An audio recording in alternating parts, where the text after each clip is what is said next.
Good morning. সবাই কেমন আছো? আশা করি অনেক অনেক ভালো আছো, আর আমি অনেক ভালো আছি। আর অনেক মজা করা হয়ে গেল। সরস্বতী পূজা, দাদার বিয়ে সবই এখানে কাটিয়ে দিলাম। এবার হচ্ছে শ্বশুরবাড়ি যাওয়ার পালা। আজকে আমার শ্বশুরমশাই আমাকে আনতেও আসবে। রান্নাবান্নার দায়িত্ব নিয়েছে পুরো আমার বৌদি, মানে নতুন বৌদি। তারপর আবার অনেক মজাও হয়ে গেল। এবার তো বাড়ি তো যেতেই হবে। অনেক দিনই রয়েছি, প্রায় 1-1.5 মাস হয়ে গেল এসেছি আমি। তো অনেক দিনই তো কাটানো হয়ে গেল, এবার তো বাড়ি তো যেতেই হবে, তাই না? একেবারে সকালবেলায় উঠেই আজকে একেবারে ব্যাগ ট্যাগ নিয়ে বসে পড়েছি। অলরেডি একটা ব্যাগ দেখো ফুল হয়েই গেছে, আরও অনেক জিনিসপত্র রয়েছে, কিন্তু এত তো নিয়ে যাওয়া যাচ্ছে না। তো কিছু কিছু জিনিস রেখে যেতে হবে মনে হচ্ছে, আর যা আটকাবে তাই আটকে নেবো। আর এই যে মালাটা দেখতে পাচ্ছ, মানে লকেট দেওয়া, তো এই মালাটা আমাকে বৌদি গিফট করলো। মানে বৌদি যা জুয়েলারি পেয়েছিল তার মধ্যে এই একটা আমাকে গিফট করলো আর কি। আর বেশ দেখতে সুন্দর জুয়েলারিটা, দেখো এই যে একটা সুন্দর মালা। আর দেখো আমার ব্যাগটা পুরো ফুল হয়ে গেছে, আর কত কত জিনিস এখনও বাকি রয়েছে। আমার তো দেখেই মানে মাথা খারাপ অবস্থা হয়ে যাচ্ছে। এরকম কত জিনিস ওই কর্নারে টেবিলে কিছু রয়েছে, আবার খাটে রয়েছে। তবে এত জিনিস তো নিয়ে যেতে পারবো না একসাথে, তাই অল্প কিছু রেখে যাব আর কিছু নিয়ে যাচ্ছি। আর এই দেখো আমার শ্বশুরমশাইও চলে এসেছে, আর সাথে এই পেস্ট্রিটা নিয়ে এসেছে। এত সুন্দর একটা পেস্ট্রিটা দেখো, আর দেখতেও খুবই সুন্দর, ব্লু আর সাদাতে আর চকলেট। এই পেস্ট্রিটা নিয়ে এসেছে। কিছুক্ষণ আগেই বাবা পৌঁছালো বাড়িতে। বাড়ির সকলেই বলছে যে থাক, আর কিছুদিন থাক। আর অনেক দিন তো থাকলাম, এবার তো নিজের বাড়িতে তো যেতেই হবে, তাই না? আর এই দেখো বৌদি এখানে রান্না করতে শুরু করে দিয়েছে। আজকে মেনুতে হচ্ছে মাটন, অলরেডি ফুলকপির তরকারি, আলু ভাজা আর শিম ভাজা হয়ে গেছে। আর এদিকে বৌদি বানাচ্ছে হচ্ছে মাটন। আর এই দেখো পেস্টও করে নিয়েছে।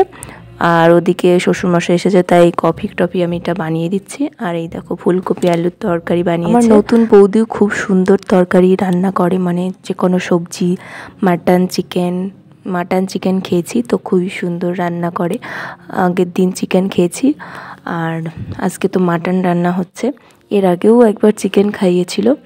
তো এই যে দেখো মাটনটা হচ্ছে, কষাচ্ছে আস্তে আস্তে, ধীরে ধীরে করছে। তো বাবাকে এখন কফিটা দিয়ে আসি। বাবা বসে আছে, এটা দিয়ে আসলাম। আর এবার একটু মিষ্টি জল এই সমস্ত কিছু প্লেটটা সাজিয়ে নিই, মানে ওই স্ন্যাক্স টাইপের, কিন্তু আমরা স্ন্যাক্স একটু অন্য রকমই দিই আর কি। সমস্ত রকমের মিষ্টি, সিঙ্গাড়া, যা ইচ্ছা আর কি সেরকম। আর পেস্ট্রিটা নিয়ে এসেছে, একটু পেস্ট্রিটাও দিয়ে দিলাম। আর চলো এবার বাবাকে দেওয়া যাক। বাবা ওইদিকে বসে রয়েছে, আর এদিকে আমার মাও একটু খাওয়া দাওয়া করছিল আর কি, আর গল্প করছিল। আর এই দেখো বৌদির একদম কষা কষা মাটন। একটু পরেই আমি একটু টেস্টও করে দেখব, তাই চলে আসলাম। এত টেস্টি লাগছে দেখতে, খেতেও আশা করি খুব ভালোই হবে। তো বৌদি দেখো সমস্ত রান্না বান্না প্রায় শেষের দিকেই হয়ে এসেছে।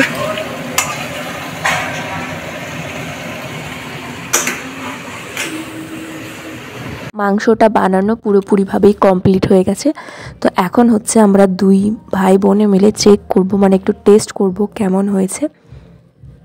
তো আমরা খেয়েও দেখলাম খুবই ভালো হয়েছে। তো মাংসটা বানানো কমপ্লিট হয়ে গেছে, এবার খাওয়া দাওয়ার পালা। তো আগে প্রথমে বাবাকে খাবার দাবারটা দেওয়া হয়ে যাবে, তারপরে তোমাদেরকেও ভাত দিয়ে খেয়ে বলছি কেমন লাগছে। চলো এখন কাকিমা সার্ভ করে দিচ্ছে, তো বাবাকেও দেওয়া হয়ে গেছে। এবার আমি একটু খেয়ে নেব অল্প করে। এই যে দেখো মাটনটা একেবারে খুবই সফট হয়েছে, মানে খুবই সফট হয়েছে, আর খেতেও বেশ টেস্টি লাগছে।